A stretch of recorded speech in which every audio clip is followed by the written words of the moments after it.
Hello and welcome to another Royal Reviewer live pop-up chat. I forgot to fan flap, didn't I? And I know I'm not wearing a tiara, but anyway, it's evening here in the UK. It is 10:30 p.m. and first of all, I'm going to find the chat room. So I have just finished watching the Harry and Meghan Africa documentary by filmed and broadcast by ITV, and there were a few surprises in there, which I am going to go and talk about. We have quite a lot to talk about. In fact, whilst I was watching it, I made notes. I've actually got I've got one and I've got 2 pages of notes in my notebook. So I'm going to kind of go through it systematically, and we will get to the parts that I would probably say are quite explosive. There were some things revealed, and they were from, as we say in the UK, the horse's mouth directly. I am not calling anybody a horse. In fact, most of it I'm referring to Harry, actually. So there are a few surprises. I really, really wish that this had been broadcast everywhere around the world at the same time, because I think it is such a shame that we all can't talk about this having watched it together. That is such a shame. So I'm hoping that some of you have found some way, I don't know how, but some way to have watched it. But I'm going to scoot all the way down to the bottom and say hello and welcome to the chat. Right. Yes, Sean, I agree. The documentary was riveting, shocking, amazing, informative, shameful, and so touching. I know that we have 458 watching, so I'm just going to go straight into it. So, the interviewer was Tom Bradbury for ITV. Now, it is important to note that he has known Harry in his capacity as a journalist for going on 20 years. So, he does have a personal relationship with Harry. Now, of course, that doesn't mean that Harry is not still guarded with anybody in the media, but he does have a good relationship with this man, this interviewer. So I think that is very important to point out. Hitchin the King says, I couldn't even find a way of watching. Just go with me on this one. Anyway, you don't have to trust me on this until you see it yourselves. Then, of course, you can come back and comment as you like. So it was very hard-hitting from the start. This piece of journalism was not a shrinking violet. It did not paper over any cracks. It did not miss anything out. Straight away, it went in there with talking about apartheid, racial segregation. It really went in deep from the get-go. So if you're expecting a bit of a a whitewashing going on, there was no whitewashing going on whatsoever. This was hard-hitting from the start. It also went straight into, Meghan with her sort of introductory speech, where she said, I'm here as a mother, as a woman of colour. It went in there straight away. It also touched immediately on the different divides in. We're talking about Cape Town here in specifically because this is where the tour kicked off on, but it went straight in about the divides between rich and poor, black and white, and it also went in to say that the majority of the poor in the divide is the black, people of colour. So it went in there, straight away, and it also kind of said, there in the past year there have been 300 murders that have gone on in there, and they go in and say it's as a result of institutional racism. So this is no shrinking violet piece. If you are expecting a shrinking violet piece, no, this is not it. So it went in deep. I just want to see what people are saying about that straight away. Elaine says, I cried. Yes, I choked up too. And it went in, and it kind of, it showed a woman talking about District 6, which I know is in my notes in a little bit, so we'll talk about that in a second. It also touched on the work they want to do and why, but also with with the counterbalance of it being in the glare of the public eye. And they kind of touched on the fact that it's a struggle, because obviously, you know, Harry and Meghan want to do all of the good causes, but how do they balance that with being in the glare of the public eye? And I'm not entirely sure whether we got to the bottom of that question, which was poised in the very first. By the way, this program was broken down into 4 segments, so there was like four advert breaks in the UK. I don't know, on ABC in America, I know you have lots more commercials than probably 4 in an hour, but we had four sets of commercials. So this was all in the first bit. Yeah, I think you should watch it after this, seriously. So then it was talking about District 6, and it was talking about the shadows of apartheid. Now, for those of you who don't know, District 6 was an area in Cape Town in South Africa where apartheid, it was the very definition of apartheid. It was a whites-only area, and literally the people of colour were told, you got to get out and you're never going to live there again. And this was told through the eyes of, well, a woman was recalling, a person of colour, female, was recalling you know, those experiences. And that's the bit where I was like, I mean, I normally get choked up when I see like bits about Diana dying. I felt choked up when she was talking about that, about her family, her relatives, how they were, you know, told to get out, they couldn't live there. Now it's just an open kind of grassy area. For those of you who don't know what District 6 is, I mean, there is a lot more history there. I mean, I am literally just kind of skirting over the whole thing. There is a lot more history, so if you are interested in that, in what it's about, do go and, you know, do some research on that. They referred to Meghan as, well, this lady referred to Meghan as an African princess, and just like in, do you remember the Queen's Commonwealth, the Queen of the World documentary, where I keep referring to this lad said that, well, you know, he feels like, this person of colour, he said he feels like he had a connection with the royal family, more so now that Meghan joined, because, you know, there is someone that he can connect with on a different level. So he said he'd always had respect for the royal family, but never that sort of direct connection. And this lady was echoing that entirely, saying, you know, calling Meghan an African princess. So there's a lot going on in this documentary. This is just the first section. Then it cut to Archie meeting Desmond Tutu, who of course was, you know, spearheaded, was a key figure in the anti-apartheid movement. And, you know, they showed Archie laughing and smiling, you know, a little bit more footage than what we've kind of got before. Just seeing what people are saying first of all. Right, okay. People are responding well. That's fine. So yes, they spoke about Harry and why it was so important for Archie to meet such a key figure such as Desmond Tutu, and they also spoke about how happy Archie was, and how you know, even more so at that point, he was happy and bouncing around and smiling and all the rest of it.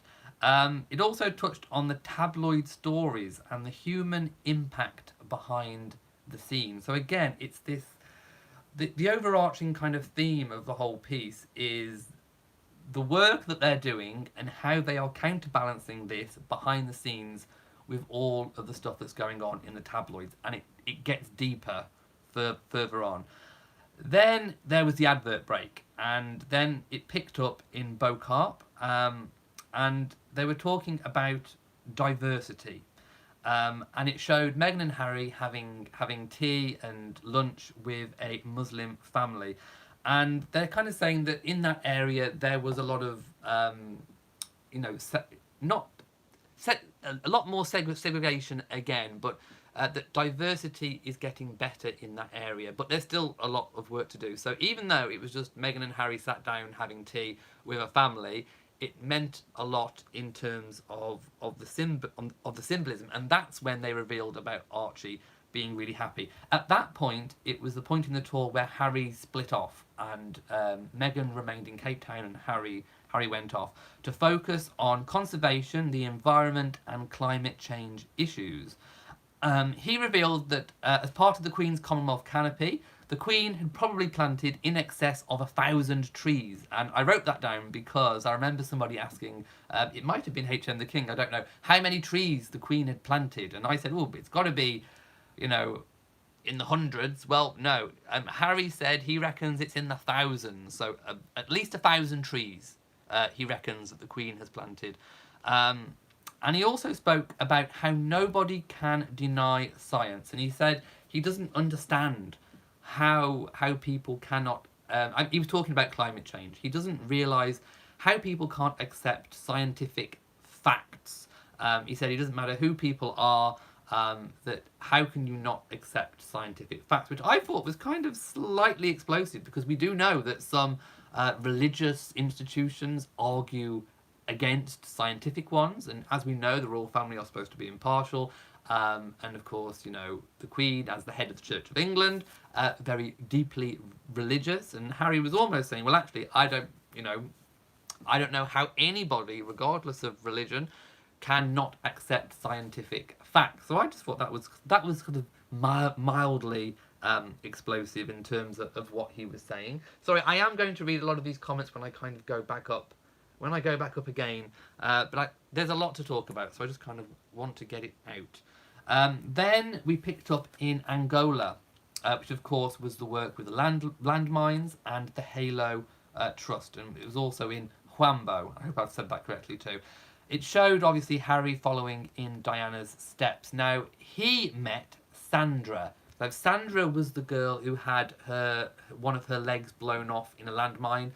She met Diana, and she was the girl that Diana picked up. I think she might have been 15 at the time, and she Diana put Sandra on her lap and was photographed around the world. Photographs went off around the world about that. So he met up with Sandra, and she is now married with 5 children, and one of them she named Diana, which I thought was lovely. And Harry made a comment in the documentary, you don't look old enough to have 5 kids. You look the same as what you did when you were on my mother's lap. Also, a big theme throughout the whole thing for Harry, about the whole piece, was about mental health and grief. And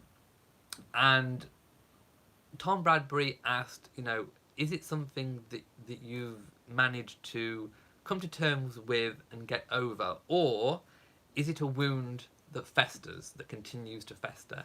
And Harry's picked up on Tom's words and said, it's a wound that festers. He thought he'd sort of come to terms with it at one point, and then something just happens, and he carries on. It's a wound that festers, and he said that he sees it's brought back to him every single day with the job that he does, with every single click of the camera, with every single journalist, with all the stuff that goes on. He's reminded, constantly bombarded with memories of his mother, but he said, not necessarily the right positive memories, because of obviously the connection between the media and her passing. So he says it's a constant struggle, and it's something that he thinks it's something he'll never overcome. It's something that he's got to manage throughout his life. He also talked about the pressure, and Tom Bradbury said, talk me through it. So this was one of the things I was talking about previously, was how was the questioning being put to Harry and Meghan. And one of Tom's styles is he sets something up. So he sets out a theme, and then he says, talk me through it. So he might say, talk me through the last year, talk me through this, talk me through that, and then he lets Harry or Meghan talk as freely and as openly as they want to do. So that's his style. Talk me through. Talk me through this. Talk me through that. Now this is the bit, one of the explosive bits. So, cast your minds back to the Royal Rift. The Royal Rift. Now, Harry said that the majority of stuff in the press is untrue. So when he said that, I thought, ooh, my ears pricked up, and I was like, well, if the majority of it is untrue, which bits of it are true? Which bits are true? And he kind of went on to reveal a little bit about what might have been true. So, by the way, I'm probably missing out bits of this. It's an hour long. You really have got to watch this yourself. You really, really have. So, on the Royal Rift, he said, stuff happens. And they are on different paths, talking about his relationship with his brother William. He also said, so stuff happens. Let's just take stuff happens. So, stuff happens. So we don't know what stuff, but some stuff that has been reported is true. We don't know quite what is true, but some of the stuff is true in Harry's own words. So that cannot be denied.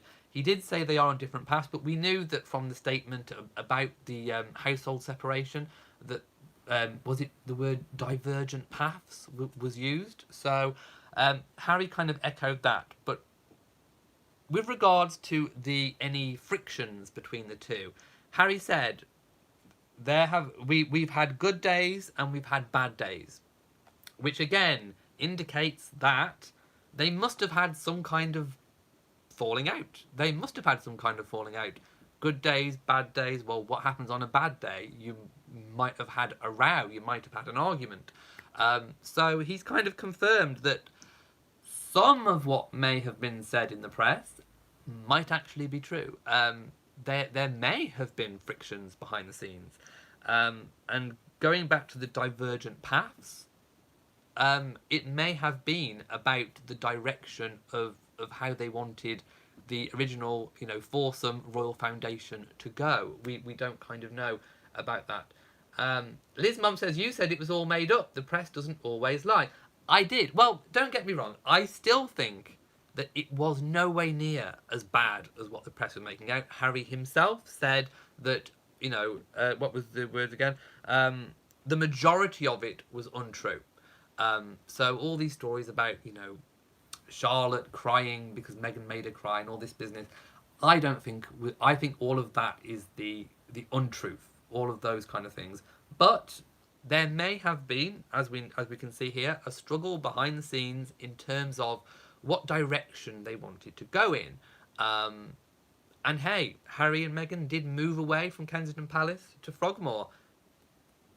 Was that part of it? I mean, again, he didn't go into details, he didn't go into specifics, but I think the fact that they probably couldn't agree on what directions to go in, what directions to take, probably indicated that they should separate and go their own ways so they can concentrate on their own work. He also said he doesn't get to spend as much time with William as he used to, and he said that's because they are both very busy with their own individual projects and engagements. I'm just reading what people are saying here. Heather says, I'm dying to see it. There were parts. I mean, there's more explosive bits to come. Right.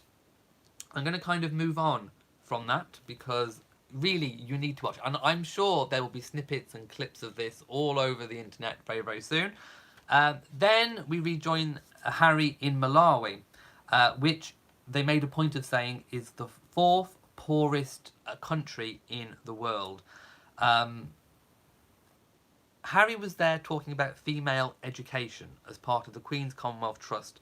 That's the part when Meghan Skyped in, and there was lots of dancing and infectious dance and song. And one of the ladies, one of the school teachers, kind of spoke about why it's so important for people to sing and dance in the country, and it's a way of connecting. It's a way of expression.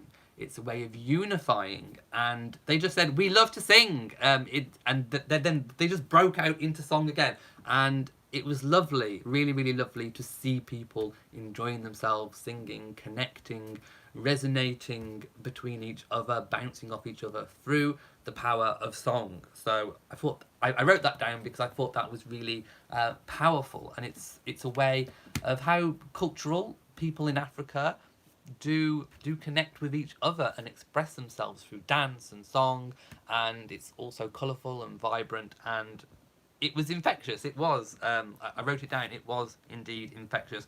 Also, we focused in that segment of the program about his work with Centre Barley, and the reasons why for that. We also moved on to poaching and the fact that he attended a demonstration for tracking poachers. So there was a whole kind of 5 minutes or so on the issues with poaching. Then it made a point of saying that on the official schedule it was supposed to be a day off for Harry, but that wasn't what happened. He actually visited a school and it showed him reading a book to a school child.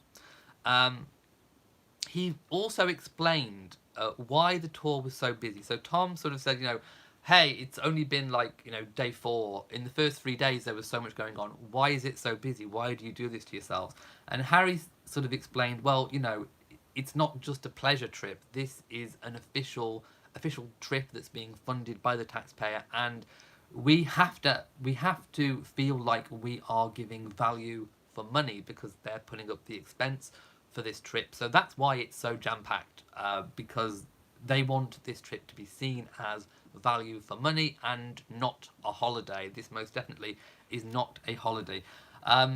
They also said that it's very, very important for him and Meghan to be authentic. So again, nothing is. He kind of alluded to the fact that Tom was kind of talking about the modern royal family. Is this the modern way, the new way of doing things? And Harry said, no, it's not the modern way. We aren't trying to revolutionise the royal family. What we're trying to do is to be authentic. We're just trying to be ourselves because, everyone can tell if you're not being authentic, if you're not being genuine. So it was very, very important for Harry and Meghan to be authentic. Then it was an advert break, and then it tackled. I mean, this was very hard hitting. He went straight in, Tom, and he asked about living in Africa, which of course was talked about in the press. So Harry kind of indicated, well, we'd love to live in Africa, but there's a lot going on in South Africa, in Cape Town, that would make it so hard and so difficult. But he said if he was to live in Africa, he would love the base to perhaps be in Cape Town.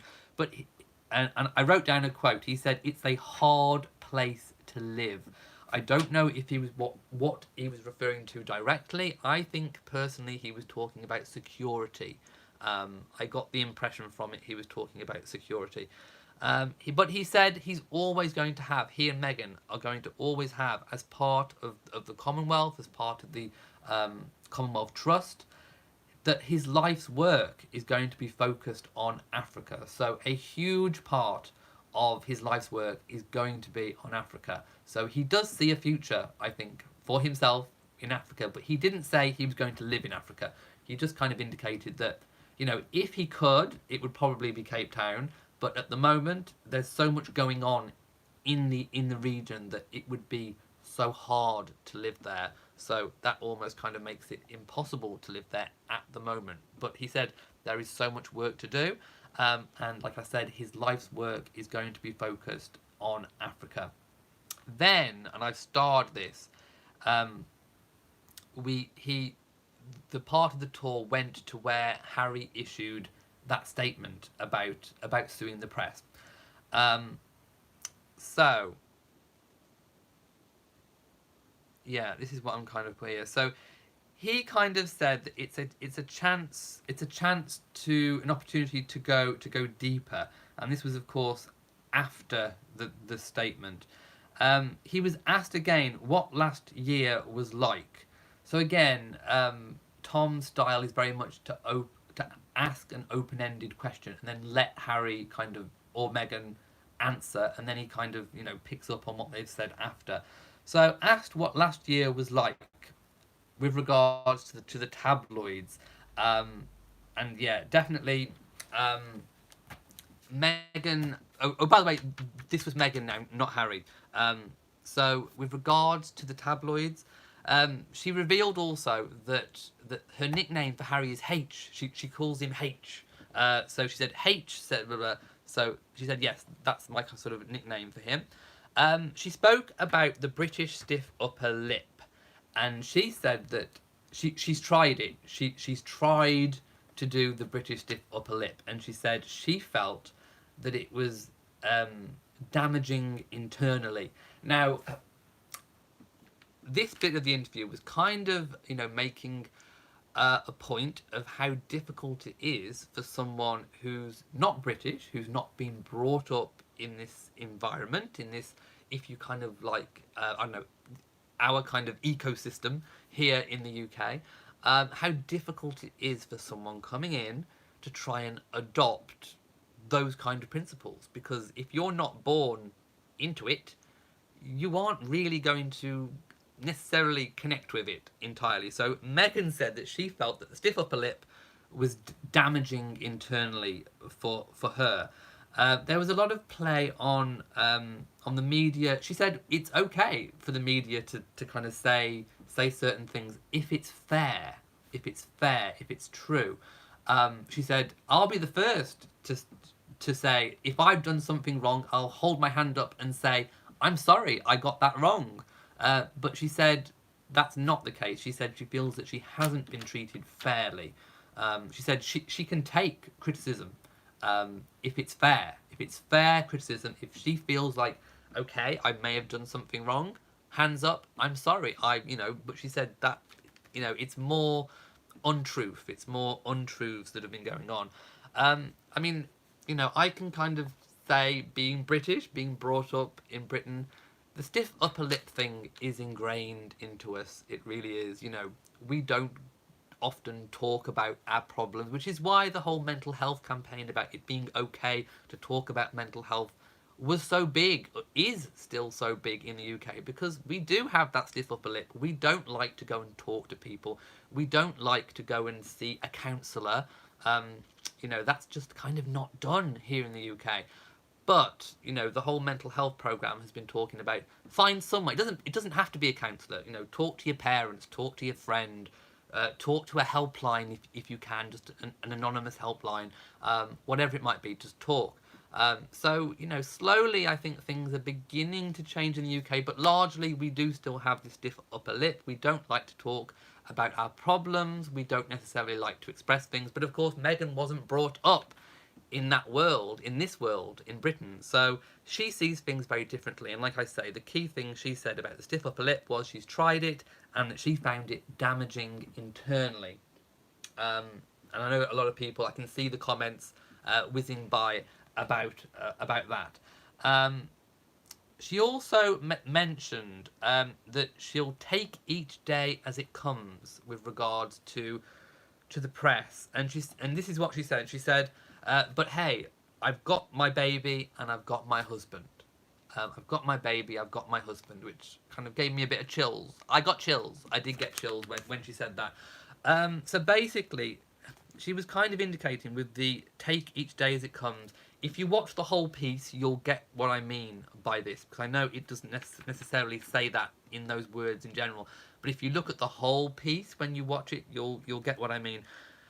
She was basically saying, I don't know how I'm going to cope. I don't know if I am coping. I'm just going to take each day as it comes. Now, what that meant, I don't know. How it was edited was kind of making it indicate how much can Meghan take. Can she take it? Is it a compromise? One of the things she said was what's most important about life is about being happy, enjoying it, experiencing something that's positive. What happens when what you're experiencing isn't positive? What happens when what you're experiencing makes you unhappy? Is it worth it? Is it worth carrying on with that? So was she alluding to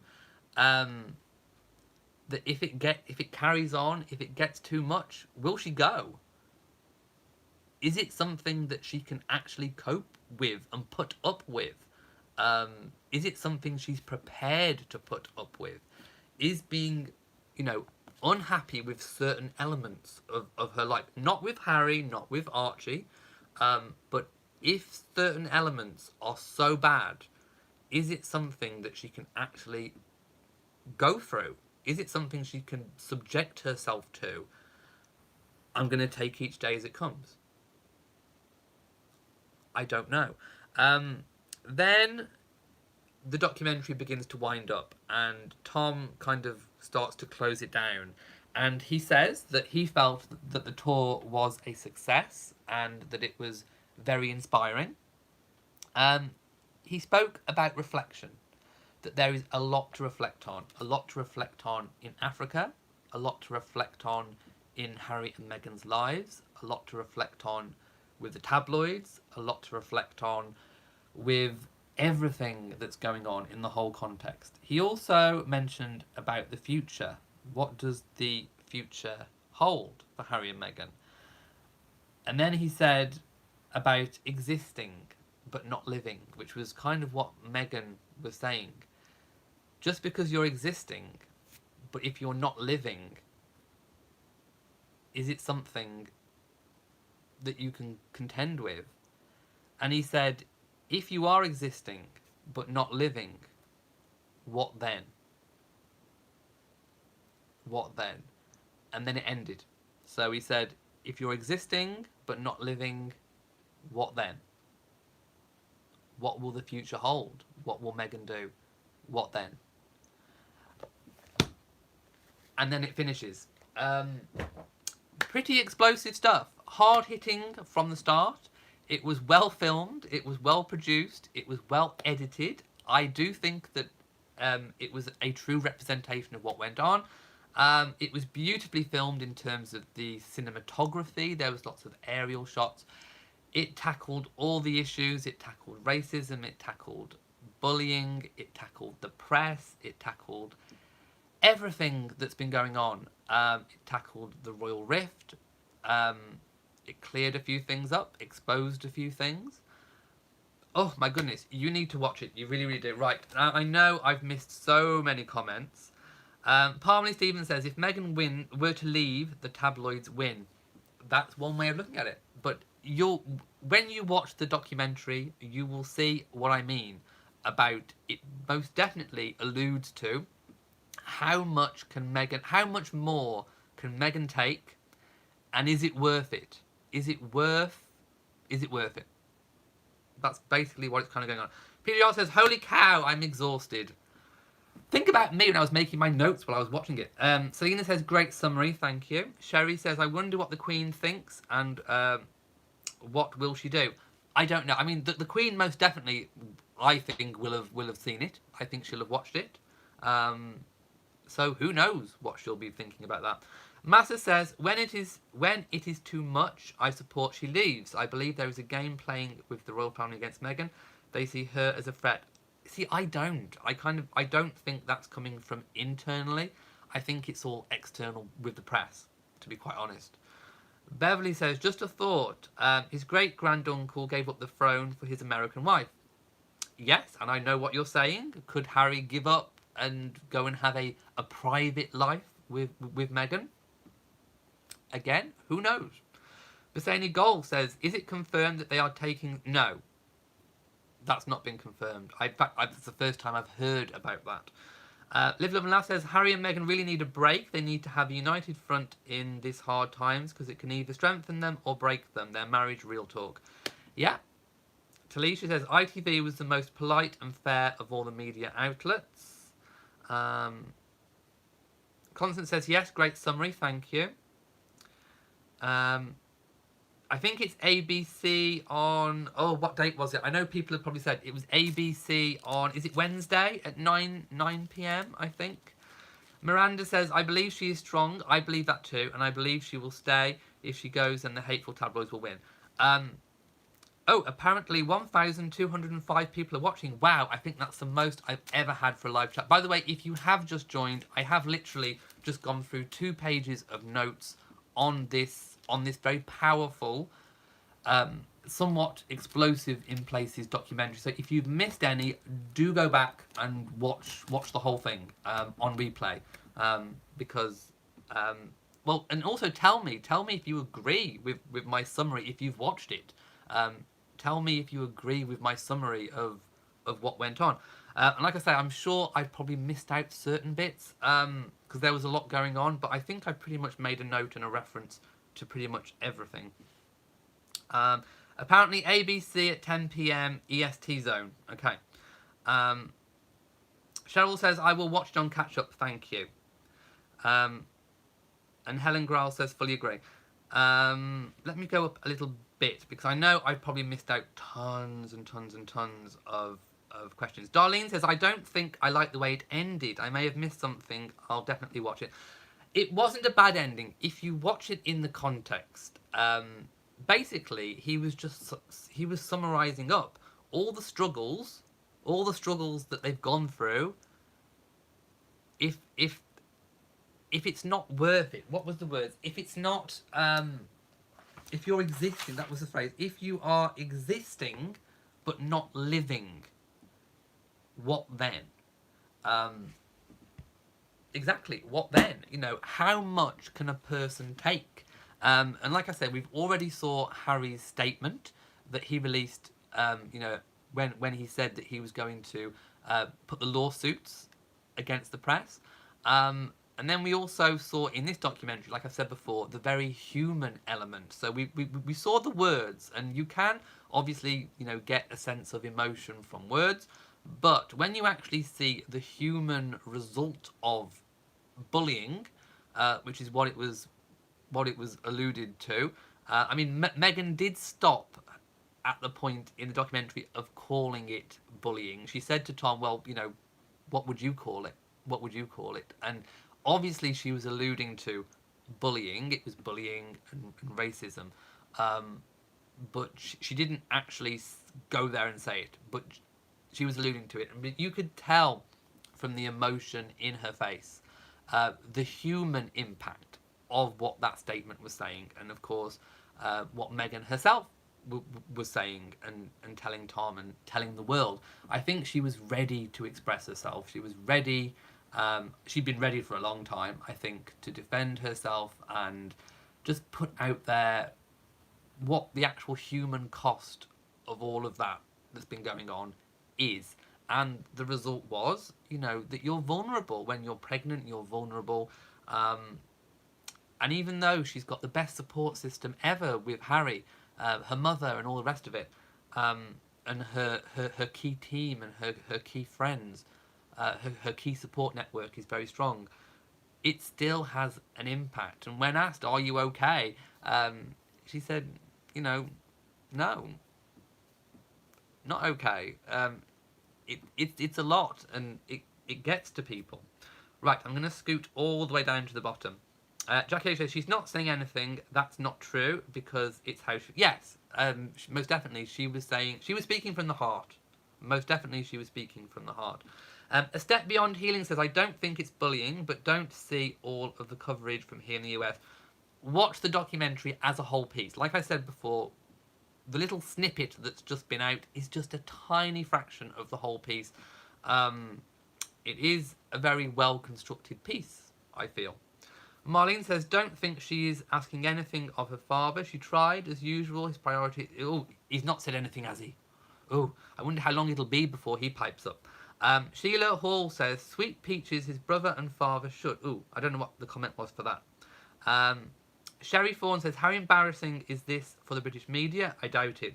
They have no shame, no scruples, and are vicious. There needs to be a new group of royal reporters who are younger and fair. Oh, well... I don't know who one of those could be. Anyway, Isilia Nelson says, I can identify with the negativity, but you have to take a time out, evaluate, and then come back out stronger to face the haters. I think the point is, going back to your point about time out, there hasn't been any time out. It's been relentless ever since. I mean, I would probably say, was it about this time last year? I think it pretty much really kicked off. with all the royal rift stuff, which obviously some of it has turned out to be a little bit true, although we don't know which elements. But there hasn't been any downtime, really, has there? Even during the period in the summer where there's supposed to be some downtime, when it's supposed to be silly season, we had all the private jet stuff going on and all that bit. So there hasn't been any downtime. Where do they go to get downtime? Even in the official, holidays for the royal family, there was no downtime. They couldn't escape. So, I don't know. Live, Live and Laugh says, the British tabloids don't care about bullying, they care about profit. Money is a key thing for them, most definitely. Scott Goff says, I think it hinges on the outcomes of their court cases against the media. Yes, and like I say, we don't know when that is. I don't think that's going to come next year. There's talk about it being 2021 before anything actually happens. And we aren't going to know anything about that until it happens. Acelia says, Duke and Duchess of Sussex need to take that 6 weeks time out that they're supposed to be having. Well, we don't know if that's true. So I will say that. But if there is 6 weeks out, I would say take it. But I don't think that's true. I think they've got a lot of work to do before now and Christmas. So I don't think that's true. I'm not saying it's not going to happen. If it is on the cards, I would say grab it with both hands and just go somewhere. Just go somewhere and be low key and just take that time out and to reflect and to regroup and to rebalance and just self-care. I mean, a lot of people have been talking to me about doing self-care, and I think that's important too. So I would throw that back out there and say self-care. They need to do self-care right now. Deirdre says, I worry about baby Archie. How will the press affect him when he's older? Again, who knows? I don't know. But don't forget, he will have been born into it. A bit like Harry, and William, born into it. So it won't be quite as, not like coming into it in your 30s and it hitting you like a truck. Meghan did also speak about how her friends, her British friends, warned her about the tabloids. When she first started dating Harry and she was so happy, her British friends said, we're really glad that you're happy, but you might want to end it because the British press will ruin your life. And Meghan was like, oh, what? No, they won't do that, And she made the comparison between Britain and America. And she said, in America, they don't do that. That doesn't happen. So she said that she didn't fully understand what her British friends were saying about the British tabloids. So obviously, we know she carried on seeing Harry, got married. And of course, it did. It hit her like a truck. She was not expecting this to happen. Nobody would expect this to happen. But her British friends, know what the British tabloids are like. I'm not saying that that's justified, that it's right, that it's proper. But in Britain, we know what the press are like. We know what they do. They build you up and they take great pleasure in knocking you down. It's what they do. It's not right, but it's what they do, and it's what they have been allowed to do for so long. So much so that it's kind of what people expect them to do. I'm not saying it's right, but it's what we're used to here in Britain. Meghan was not used to it. Again, it goes back to that kind of British stiff upper lip. People in Britain are very good at doing the stiff upper lip. For people coming in, that is it's alien. It's alien culture. We may speak the same language. We have a lot of things in common, but we do most definitely have a different culture. And for anyone coming in, it can hit you like a ton of bricks, and it did. Meghan was hit like a truck. She was not expecting she did not expect the media to be like what they are. But to be honest, I didn't expect them to be like that, immediately. The honeymoon period was very, very short in terms of the press with Meghan. Let's put it that way. HM says, stiff upper lip is not taking CRAP. Don't mix the two. Well, no.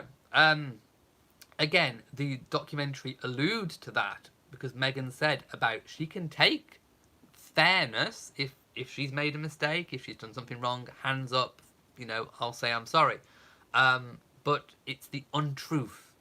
So yes, she echoed your comment. It's the untruths. It's the the majority of the untruths and the negative narratives that are the thing that you can't take, that you shouldn't take, most definitely. No, I agree with Elaine Taylor. Duchess Meghan was not expecting the hate. Cindy Cummings says, William and Catherine don't support Harry and Meghan. The Instagram page is full of hateful comments about Meghan, but they block people for questioning why they allow it. To be honest, I haven't read the comments on there for a very long time. But they did say ages ago that they were going to have the royal family kind of code of conduct with social media. So I was expecting them to enforce that. But are you saying that they're not? Perhaps they're not quite as enforcing it as they should. Coco says the press did not give her any honeymoon period. It was nasty before the marriage and definitely after and since. I think she had a tiny weenie honeymoon period, and then it was over. I mean, I'm talking probably weeks, if that, which was unexpected to me entirely. Jules says the Sussexes should retreat to Canada for a while. They are known for being polite, as far as I've heard. Well, I don't know anywhere. I mean, a hut in Scotland would be fine. A nice hut. One with running water and heating, preferably. PGR says, now I am all peed off. Mad as hell. This documentary is going to be powerful and is going to... It's going to make people feel a whole load of different emotions. From sadness to joy. When Archie was meeting Desmond Tutu.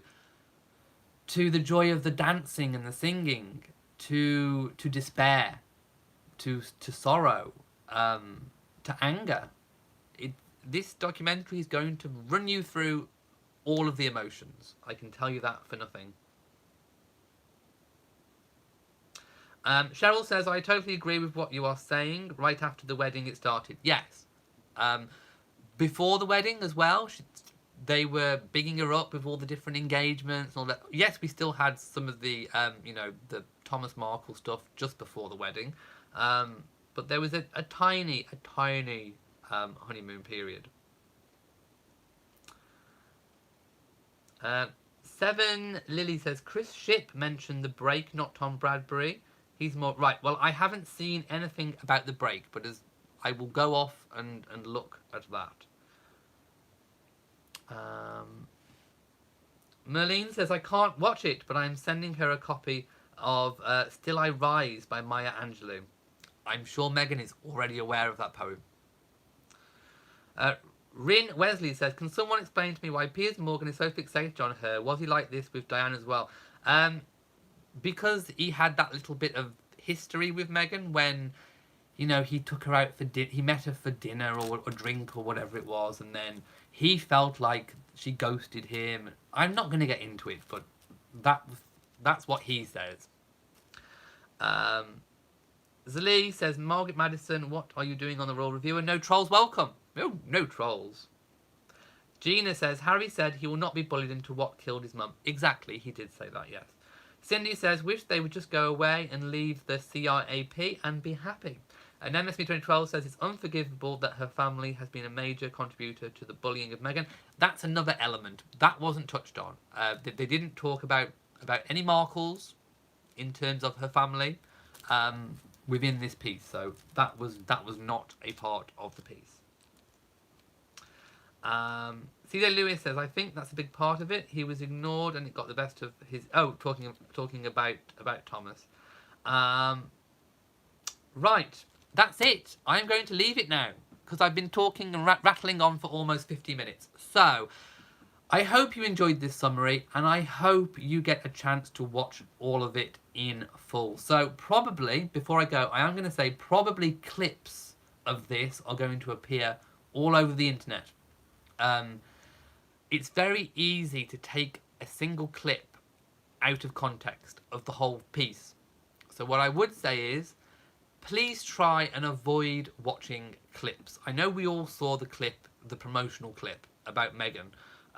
But what I would say is, please try, my advice would be to avoid watching any clips. Unless you can see the whole thing in full, avoid watching any clips, because you are going to not get the whole context of the piece. And it is very important, I can't stress this enough, it is very important and vital to watch the whole thing as a standalone piece, so that you can get the full impact of the whole piece.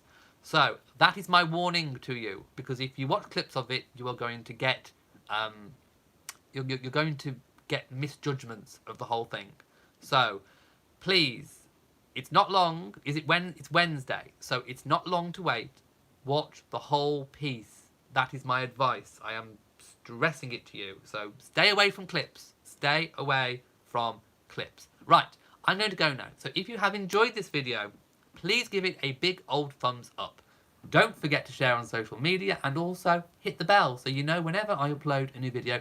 Also, if you're not already, subscribe to the channel, because I make videos about the royal family each and every single day. I do live chats, pop-ups, engagement videos, everything you can think of. I am here, and I am as open and as honest as I can possibly be. I try to be as completely non-biased as possible. So if you like that kind of thing, if you like real news, real events, real engagements on a real level, subscribe to the channel. Also, my weekly vlog premieres on my other channel, Elliot's British Life, in a couple of, not long now actually, yeah, in about 35 minutes. So hop on over to Elliot's British Life, subscribe, and you can watch the live premiere with me. So from me in Shropshire, mwah to you all, and goodbye.